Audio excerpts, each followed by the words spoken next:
Good morning. It is January 2nd, 5:38 in the morning. Thanks a lot for getting some energy in the morning, coming and visiting Mr. Jesse. It's a brand new year, starting to get it off the right way. I was thinking about this morning, what are some books that I want to reread this year that I discovered in 2021. And so I went through a list. And so my number one book, obviously, I'm going to be reading. If you haven't read it, I think obviously timing is very important with everything, right? The book is Atomic Habits by James Clear. And that book was a life changer for me. I was able to identify bad habits, establish new good habits, and the whole tactical approach of how to implement everything around you and to make it work.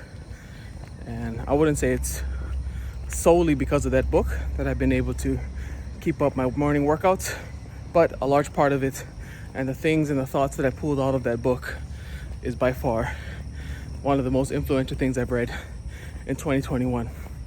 And maybe I just was in the right time, in the right place, in the right timing for that book to hit me correctly. But if you need a book to read and you're looking for some change and you're looking for a book on how to do it, it's that book, Atomic Habits by James Clear.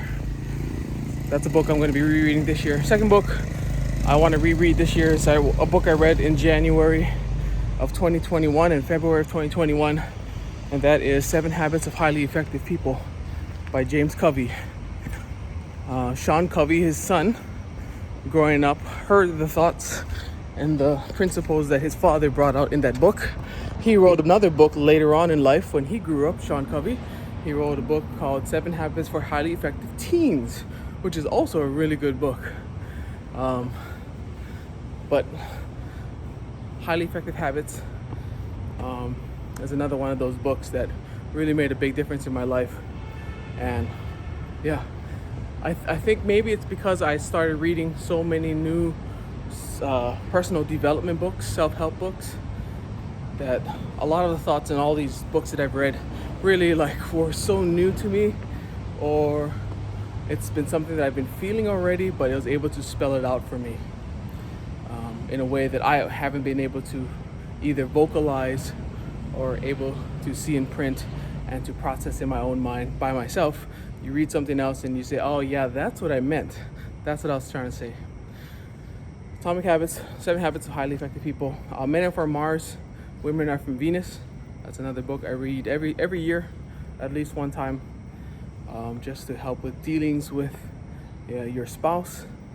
If you don't have a spouse, your future girlfriend or wife to be, that's another really, really important book I feel that helps us in our marriage, is Men Are From Mars.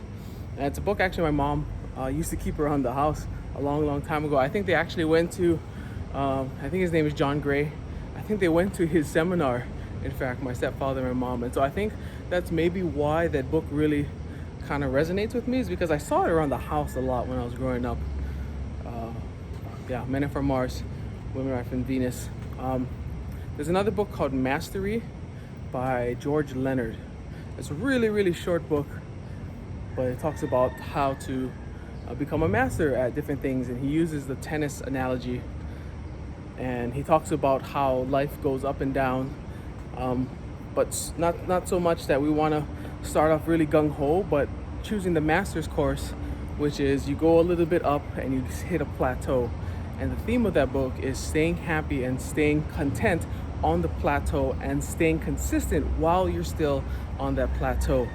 And knowing that if you stay consistent during a plateau and it doesn't feel like it's going anywhere, or in fact, it may feel like it's going to go down, eventually, if you stay on the plateau, you will go up. It's inevitable if you don't give up. And so he talks about learning to love the plateau. So that was a really novel idea that when I came across. George Leonard, Mastery. Storyworthy by Matthew Dix. It's another book I will reread. I just read it recently, within the past 2 months, so I'll probably give that book some time to breathe, let it settle into my mind a little bit more before before I picked that book up. But there you have it. I like the money by the book called it's not Psychology of Money. It's by Dan Ariely. Dollars and Cents. I think I'm gonna give that book a read too. Dollars and Cents, and just helps to break down the psychology of money, and maybe you can find yourself fitting into one of 4 different types of people in that book, and the way that you respond to money, the way you react towards money, and the reasons why. It was really a good thought. So anyway, let's break that down. Those are my books for the year: Atomic Habits, James Clear; 7 Habits of Highly Effective People, Mastery, George Leonard. I want to reread Storyworthy by Matthew Dix, and then Dollars and Cents by Dan Ariely. So those are my 5 books that I will be rereading this year, and on top of a bunch of other books that I haven't found yet, or I just haven't come across them yet.